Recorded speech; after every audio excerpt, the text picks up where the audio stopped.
In the studio right now, we've got Dr. Joey Young. He's the turf doctor. Turf doctor. Yeah, from Texas Tech University Plant and Soil Sciences. They have a field day.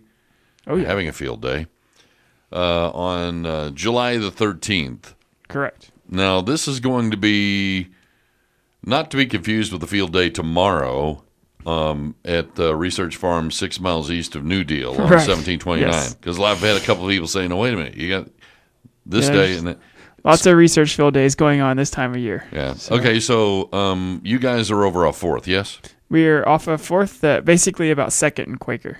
Yeah, now, this is one of those things where you don't want to put it in your GPS because you're going to end up somewhere you don't want to be. Correct, yes. So if you go north on Quaker at 4th and Quaker, you just go a couple of tenths of a mile, and it's on the left. And on Monday, we'll have out a couple of really big green banners that say Turf Grass Field Day right at the entrance, so it should be very difficult to miss. Okay.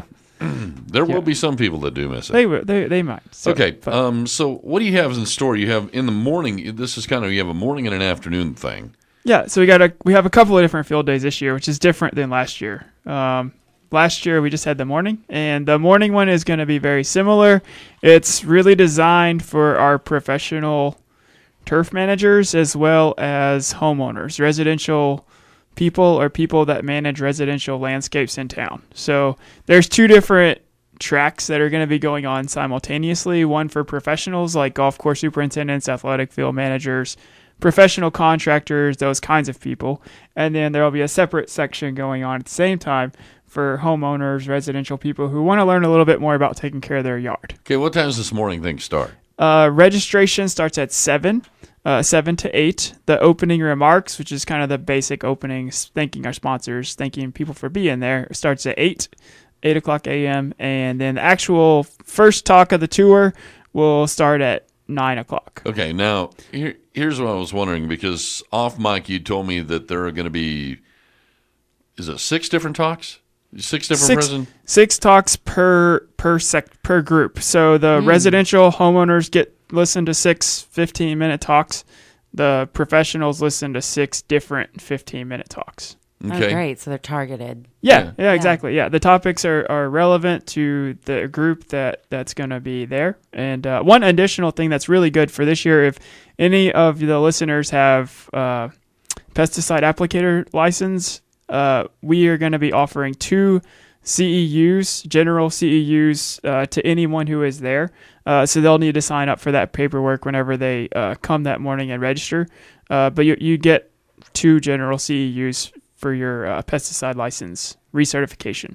So that's nice. A big benefit compared to what we had last year, because we didn't have that option. Okay, last year. now hold on a second here. I'm just kind of rewinding just a minute. When you were talking about the CEUs for pesticide recertification. No, I get that. Yeah. But did you sit there and say that was for like homeowners? We if there was someone in the homeowner track that wanted to listen to those talks, they would still have access to 2 CEUs, just like if someone was in the professional group. So we've made the topics to where we can provide those 2 general CEUs for either track. So okay, people can I just thought that was kind of weird that you would have like a homeowner with a pesticide applicator. Most of the homeowners are not going to have that. We understand that, but if they don't, it's not a big deal. Well, there's a guy in my neighborhood, Eddie. He sprays his own trees and stuff. I think he's like hooked up with all that stuff. Okay. So it's possible. Yeah. It's maybe not likely, but it's possible. Well, yeah. I mean, if you do that, you got to have all the right toys to do it. Sure, It's not exactly. like- Yeah. And maintain your license Right. and all that. Yeah, And exactly. go get your CEUs. Yes. Okay, now Exactly, relative yes. to the afternoon session, now this thing is, so it actually, the first thing starts at registration at 7 Registration from 7 to 8. And it is very important to show up between 7 and 8 to register, namely because we have a free lunch with the morning field day. And so to be able to get an accurate count of the number of people who are going to be there so we can have that number, we need everyone to be there and to at least sign up, register, quote unquote. It's basically just putting your name down on a sheet of paper so we can get a good count, because we need to get the right number of people to the food preparers. Okay, so was there anybody particular like helping you guys out with the lunch or anything? Danny's Hens and Fins is going to be catering the lunch for us, and they've worked with us really well, and they allow us to be able to get the count in the morning and give them a final number so they can provide us with the that's food that great. we need. That they're just the right amount of food that we need. Now, if you show up at 7 a.m., is there going to be like a donut or There will something be hanging we'll have around? some donuts and some little kind of snacky things, as well as some coffee, water, and some soft drinks, that sort of thing. Definitely. So Okay. Great. Now, after the lunch thing, yes, afternoon session. we will move to campus. Everything for the afternoon session. This is going to be a sports turf or athletic field management type field day. So it's going to be a little bit more honed into the athletic field managers in town. If you work for an ISD or park and rec situation or a actual, high end field, we're going to be on campus. We're going to be at Dan Law Field, the baseball field there on campus. We'll be doing a general discussion with some different turf athletic field professionals and researchers like myself, answering general questions that people may have about athletic field management. And then we'll move to the track infield, which is just next to Dan Law Field. And we'll be talking a lot about some different wetting agents that you can use on athletic fields to conserve water, both, from products to polymer coated sands. We're going to have people, experts in that area, talking about those different products and how we can use them. It may not seem very realistic or reasonable to talk about water conservation right now because we have had 21 inches of rain over this year, but of course we never know when it's going to stop. Mm-hmm. So it's best to conserve what we have now that it's Okay. in abundance. couple of questions. Yes. We've had multiple conversations about this, like a week or so ago. But we were talking about this this turf management thing is also targeted toward artificial turf. If yes, and especially the second one, the athletic field one, artificial turf is a very popular choice for a lot of places, especially in West Texas, and we don't want people to think that just because it's artificial that means it's maintenance free. There is a lot of maintenance that goes into. But that it's kind of an oxymoron because that's why you would think people buy it.